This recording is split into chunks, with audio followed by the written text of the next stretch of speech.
என் பெயர் சாரவணன். நான் 4ஆம் வகுப்பு படிக்கின்றேன்.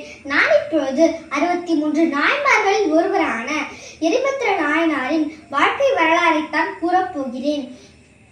சோழ நாட்டில் கரூர் என்ற ஊரில் எரிபத்திர நாயனார் என்ற ஒருவர் வாழ்ந்து வந்தார். இவர் கையில் பரசு எனும் ஆயுதத்தை எப்பொழுதும் வைத்துக் கொண்டிருப்பார். சிவனடியார்களுக்கு எந்த ஒரு துன்பம் நேர்ந்தாலும் இவர் கையில் வைத்திருக்கும் பரசு எனும் ஆயுதத்தால் அவர்களை தண்டித்து விடுவார். இதே ஊரில் சிவகாமியாண்டார் என்ற ஒரு சிவனடியார், அவர் ஒரு முதியவர். சிவகாமியாண்டார் என்ற ஒரு சிவனடியார் நந்தவனத்தில் பூக்களை பறித்துக் கொண்டு பசுபதீஸ்வரர் கோவிலுக்கு பூக்களை கொண்டு சென்றிருந்தார்.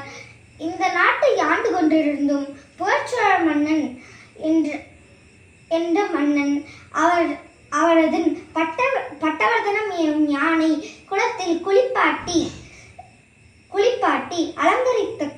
அலங்கரித்துக் கொண்டு கோவில் வீதியில் நடந்து கொண்டு வந்திருந்தது. எதிரில் வந்திருந்த சிவகாமி ஆண்டார் கையில வைத்திருக்கும் பூக்கூடையை தட்டி விட்டு விடுகிறது. அவரையும் கீழே தள்ளி விடுகிறது. கோபமடைந்த சிவகாமி ஆண்டார் இவர் பக்கத்தில் இருக்கும் ஒரு குச்சியை எடுத்துக்கொண்டு யானையை விரட்டி கொண்டிருந்தார். இவர் முதியவர் என்ற காரணத்தினால் இவர் தடுக்கி விழுந்து விடுகிறார். இவர் தலையை அடித்துக் கொண்டு சிவதா சிவதா என்று கத்தி அழுகிறார். இந்த ஓலம் எரிபத்திர நாயனார் காதில் விழுகிறது. எரிபத்திர நாயனார் அங்க வெகு சீக்கிரம் வந்து என்ன நடந்தது என்று சிவகாமி ஆண்டாரிடம் கேட்டார். சிவகாமி ஆண்டார் கூறினார், நடந்ததை கூறினார். இந்த நியாயத்தை கேட்டு எரிபத்திர நாயனார் யானையை துரத்தி கொண்டு செல்கிறார். யானையின் தும்பிக்கையை 2ஆக வெட்டி விடுகிறார்.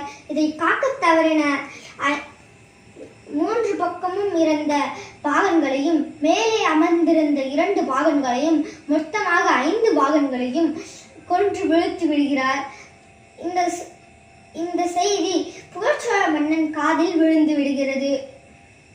அப்பொழுது புகழ்ச்சோழ மன்னன் நினைத்தான், இது கண்டிப்பாக எதிரி நாட்டு வேலையாக தான் இருக்க வேண்டும் என்று 4 வகை பகைகளையும் திரட்டி கொண்டு அங்கே செல்கிறார்.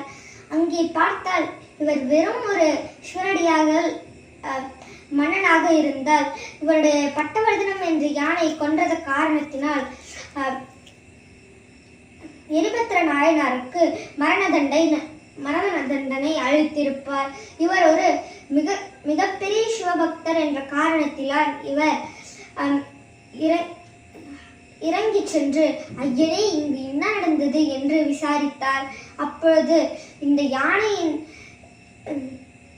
யானையின் மன்னான் நானும் என்னையும் நீங்கள் இந்த காரணத்தில் கொல்ல வேண்டும் என்று, ஆனால் உங்களுடைய பரசு எனும் ஆயுதத்தால் இல்லாமல் என்னுடைய உடைவாளால் என்னை கொல்ல வேண்டும் என்று கேட்டார்.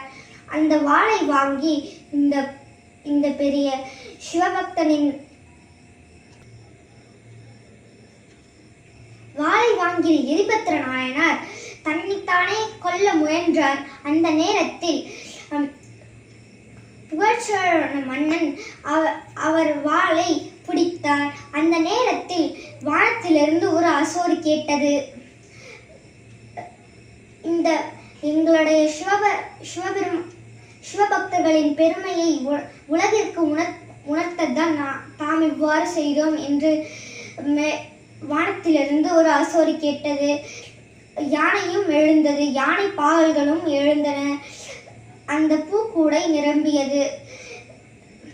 முடிந்தது. இதே மாதிரி அவர் எல்லா சிவனடியார்களுக்கும் துன்பம் நேர்ந்தாலும் அதை தடுத்து வந்திருந்தார். நன்றி, வணக்கம்.